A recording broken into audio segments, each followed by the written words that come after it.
I woke up one day and realized that I had lost control over my ability to be around food in a healthy way. I started to restrict until the cravings overtook me, leaving me standing in the bathroom, looking in the mirror, wondering, why can't I flipping control myself? Nod your head if you've ever had a moment where you found yourself fed up with feeling embarrassed and disappointed with how you've interacted with food. Then Erica commented, I would love to see you do a video talking more about alternating nostril breathing. I'm a really bad teeth grinder. What does that have to do with having a better relationship with food and losing weight?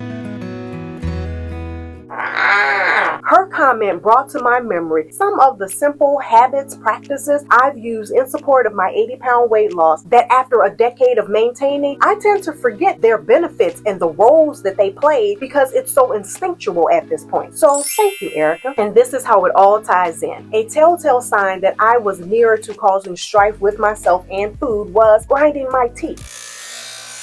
Yes, teeth grinding is an involuntary action of clenching, gnashing, or grinding of the teeth that us teeth grinders typically engage in when under a considerable amount of stress, anxiety, or in response to deep concentration. We are the ultimate overthinkers, and therein lies the trouble. Depending on the nature of what I was concentrating on, my stress and anxiety response would become so triggered with some trickle-down effects. Not good ones either. Since I had not yet developed a healthier relationship with food, I would reach for unhealthy for me foods and otherwise eat mindlessly to cope. It was overeating. Let's just call it what it is. In order to manage my stress. Is any of this ringing true for you? Lucky you, lucky me. This is where alternating nostril breathing comes into the picture or into the kitchen. Before having better supportive eating habits, I would have the hardest time slowing down and being present. I was here, there, and everywhere all at the same time. Mind you, I was very proud of my ability to juggle multiple things at lightning speed. I was efficient, but not really. To learn how to be more present, meditation was suggested to me. I have tried meditation.